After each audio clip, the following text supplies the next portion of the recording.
elder whose name is on this list to stand, please. Yes, if you could come up here and stand, that would be lovely so we can all see you. If you are able. And if you get tired, please take a seat. Okay, my name is Quaylee Vieux. This poem dedicated to our elders is called Give Them Their Flowers.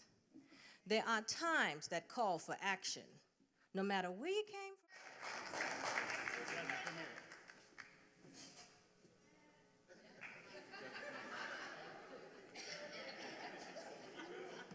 Jazzy. Can everybody say hi, Jazzy, on 3? 1, 2, 3. Hi, Jazzy. Oh, she's tired. All right, while she's making her way over here, Jazzy, you want to come sit right here on this table, at this chair?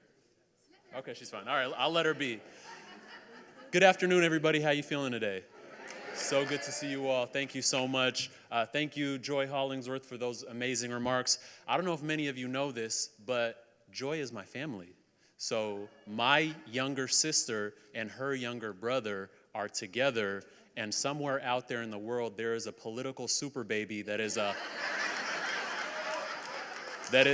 literal Hollingsworth Zahilay baby exists, and his name is Ivy, just so you guys know, yeah.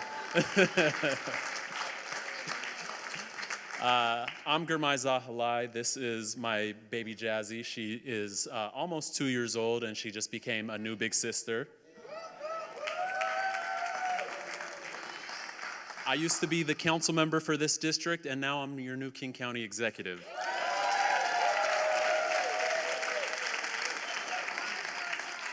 That means I lead our regional government of King County, and it is such an honor for me to serve in this role. I care about this community so much. I know that King associates me with the South End, but did you know that I graduated from Bailey Gatzer Elementary right down the hill from here? And I lived in Yesler Terrace, and it is true that once I became a teenager, I did betray the CD by graduating from the best high school in Seattle.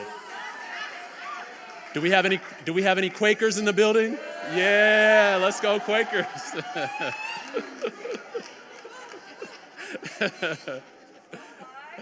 Oh, 05, that's right. Oh yeah, Kendra, that's right. We just came back from our was it our 20-year high school reunion, Kendra? That's right. Some of you have heard my personal story before, how my family came to Seattle when I was 3 years old. We lived in public housing, we lived in poverty, we experienced homelessness. But something that we don't talk about enough is that despite all of those hardships we experienced, it is undeniable that I was still born on third base. I was born on third base because the United States that my family immigrated to is not the United States that generations of Black Americans had to endure. I never had to attend legally segregated schools. I never was excluded from purchasing a home because of my race. My family was never sold into chattel slavery or brutalized by Jim Crow laws. Those freedoms that my family and I enjoyed when we moved to King County in 1990 as Black immigrants were purchased through the blood, the sweat, and the tears, and the lives of Black Americans who've been in the United States for generations.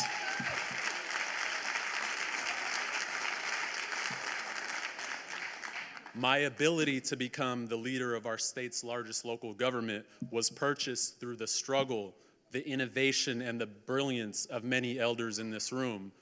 Thank you.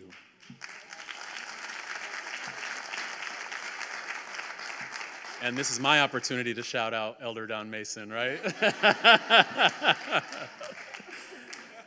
And guess what? My daughter, who is here, will benefit from the work of generations of the current leadership, people like King and Joy and Erica Evans, who's in the building.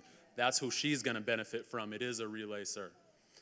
But the legacy of all of those unimaginable harms that I described before live on today. That legacy casts a shadow on our nation, and in particular continues to harm the descendants of those who were enslaved and systematically removed from opportunity. In 2026, I believe that being an effective policymaker requires us to grapple with and address those harms through a lens of that racial justice. For those of you who witnessed my inauguration, you might have heard me talk about the top 4 priorities of my new administration, what I call the 4 Bs for a better future. Number 1, breaking the cycle. There is a cycle affecting of our communities of addiction and homelessness and trauma and crime and incarceration. We want to break that cycle. Number 2, building for affordability. We have to build the infrastructure and the economy that is needed for our growing population. Number 3, putting boots on the ground, making sure that our government is out there in the community, building relationships and showing people tangible outcomes for their tax dollars. And number 4, advancing a better government, more equitable, more transparent, more efficient, in all of the ways that better serve our communities. But we have to be clear, to be successful in advancing any of those 4 Bs, those 4 top priorities, it requires us to address the ongoing harms of anti-Black structural racism.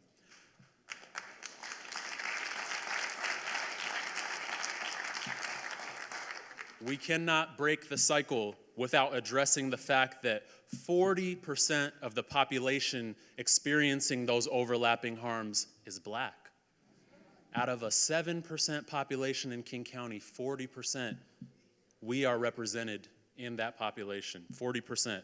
We cannot build for affordability without addressing the fact that Black wealth is marching towards zero and there exist extreme income disparities by race with Black communities at the bottom. Putting boots on the ground requires us to prioritize connection between government and the communities who have been most removed from access and opportunity. And creating a better government, the final B, means we do that with an eye towards sharpening our problem-solving skills for the communities who are most overrepresented in the issues that we are trying to solve for. It feels as though our society was beginning to recognize how important this lens is during the peak of the 2020 racial justice movements, but I have heard from many communities in recent years that we have begun backsliding. This is what Y. King was talking about.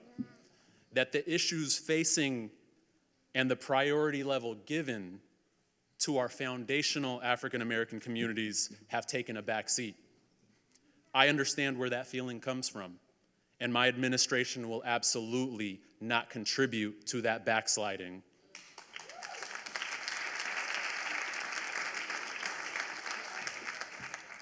Here are just some of the actions that we will take to tackle the issues facing King County's multi-generational Black community, to repair harms and expand opportunity. Yes, baby, here, you can have anything you want. Okay, you want a pen too. Number 1, first of all, my team will be reflective of this community. A whopping 50% of my department directors are Black and African American. I will bet my bottom dollar that you cannot find another government of this size, 18,000 employees, that has more Black leadership at the highest levels than King County. Many of them are here today. Please stand up to our King County leadership.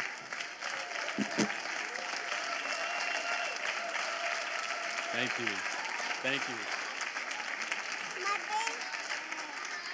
you. Thank you. From the head of our public defenders, Matt Sanders, to my chief legal officer, Chris Sanders, to my deputy communications director, Carissa Braxton, to the head of our Department of Local Services, Leon over there. So again, we will reflect this community at the highest levels of leadership.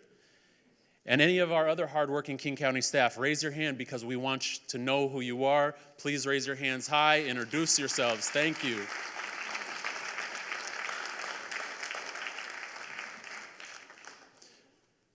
To our community members who are here, please meet them, form those connections. We know that progress moves at the speed of trust, and trust requires relationship building. So please meet each other and exchange contact information with my team members. Number 2, our administration will work with African American communities across the entire region. Of course, we will work with the Seattle mayor and the president of the Seattle City Council to invest in and support historic Seattle neighborhoods like the Central District and South Seattle. And it is also true that my jurisdiction as King County Executive spans the entire 39-city and unincorporated area region of King County, which gives us an incredible opportunity to reach and build with our African American neighbors across the region, especially those who have been displaced out of Seattle city limits. In just the past couple weeks, I have visited and shared partnership with communities in Kent, in Federal Way, in Skyway, in White Center, in Renton, and much more. We have to have a regional outlook for the betterment of our future. Third, everybody's keeping an eye on her, right? You got like 200 aunties and uncles watching you, Jazzy. Third, we will establish the first ever African American Advisory Council representative of the full region.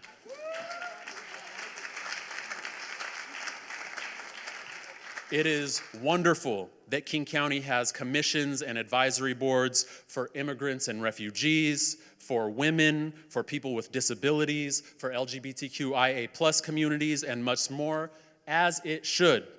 And it is also a glaring omission to not have an advisory board for African Americans who are foundational to this nation and also face the brunt of many of the issues that we need to solve for as a society. This advisory council will make recommendations to policymakers and represent your community voices. Third, we will establish a policy lead position in my executive office that is specifically focused on issues affecting the descendants of U.S. chattel slavery living right here in King County.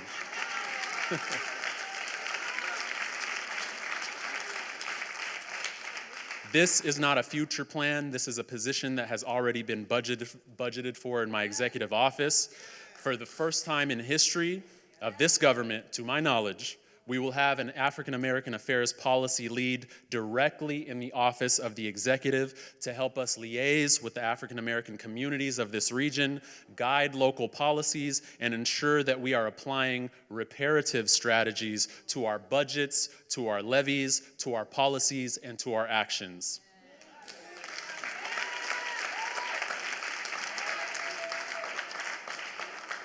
Fourth, we will apply that reparative racial justice lens to each of the 4 Bs that I described before: breaking the cycle, building for affordability, boots on the ground, and better government. We know that each of those issues, if we're going to advance them effectively, if we're going to problem solve effectively, we need that reparative lens across all of our policies, and I know that the Advisory Council and the policy position in my office will help lead us there.